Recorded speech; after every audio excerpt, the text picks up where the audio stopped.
नमस्कार मंडळी. आजही आपण व्हिडिओ बनवत आहोत नेहमीप्रमाणेच. या व्हिडिओमध्ये सामान्य माणूस तर नेता, या नेते मंडळाने आपल्यासाठी खूप आरोग्य सुविधा पुरविलेल्या आहेत आणि त्याचवरती एक व्हिडिओ बनावा असं मला वाटलं. आरोग्य सुविधा म्हणजेच आम्हाला ज्या सरकारी हॉस्पिटल आहेत त्यामध्ये चांगल्या सुविधा देण्याचे त्यांनी काम केलेलं आहे आणि एवढ्या चांगल्या सुविधा देत असताना आजची जर परिस्थिती पाहिली, मुंबईमध्ये सरकारी हॉस्पिटल आहे, नामवंत हॉस्पिटल आहेत. त्यामध्ये नाव घ्यायचं म्हटलं तर KEM hospital, Nair hospital, Sion hospital, J hospital, Rajawadi hospital आणि असे बरेच BMCचे हॉस्पिटल आहेत. खेडेगावातून PHC आहेत, सरकारी दवाखाने ज्याला म्हटलं जातं आपण, प्राथमिक उपचार केंद्र. तर अशा प्रत्येक गावागावातून उपचार केंद्र आहेत.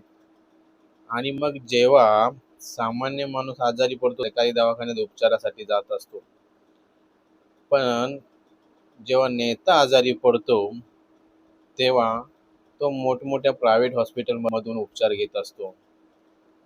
आम्हाला जर ही उपचार केंद्र सरकारने उपलब्ध करून दिलेली आहेत, चांगल्या सुविधा आमच्यासाठी सामान्य जनतेसाठी जर ते देत असतील, मग इथे एखादा जर मोठा नेता आजारी पडला तर मोठ्या प्रायव्हेट हॉस्पिटलमध्ये का जातो? कारण या हॉस्पिटलमधून चांगले डॉक्टर आहेत की उपचार चांगले आहेत तेच कळत नाही. का आम्हाला सामान्य जनतेला जे उपचार केंद्र, प्राथमिक आरोग्य केंद्र दिले आहेत त्यामध्ये जे डॉक्टर नियुक्त केलेले आहेत ते सरकारनेच दिलेले आहेत. तिथला जो स्टाफ कर्मचारी आहे, इतर स्टाफ कर्मचारी आहे, तो पण सरकारी नियोजित असतो. मग असं असताना सामान्य जनतेने सरकारी हॉस्पिटलमध्ये जायचं आणि नेत्याने प्रायव्हेट हॉस्पिटलमध्ये जायचं. आत्ताचं जर उदाहरण पाहिलं, जर आपले महाराष्ट्राचे नेते शरदचंद्रजी पवार साहेब हे बारामतीहून पुण्यामध्ये रुबी हॉस्पिटलमध्ये येतात आणि उपचार घेतात. पुण्यातील नामवंत हॉस्पिटल ससून नाव आहे, त्या ससून हॉस्पिटलमध्ये खरं म्हणजे त्यांनी उपचार घ्यायला हवे होते.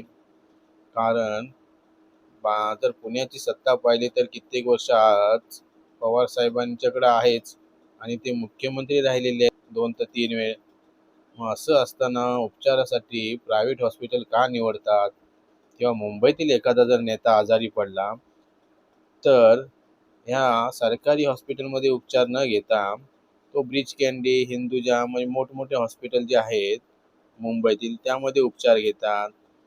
मग हे उपचार जे सरकारी दवाखान्यासाठी आहेत ते कुणासाठी आहेत? जर तुम्हाला इतकेच जर त्यामध्ये जर काय वाटेल तर ते तुमच्यासाठी VIP ट्रीटमेंट चालू करा.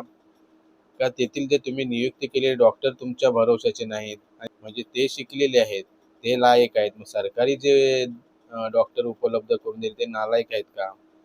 असं म्हणावं लागेल. त्या डॉक्टरांना नाव ठेवणं योग्य नाही, पण लक्षात घ्या, कारण तोही एक सुशिक्षित तरुण वर्ग आहे आणि चांगला उपचार सामान्य जनतेवर करतोय. तर सामान्य जनतेवर जर तो उपचार करत असेल तर तुमच्यावर का करू शकत नाही?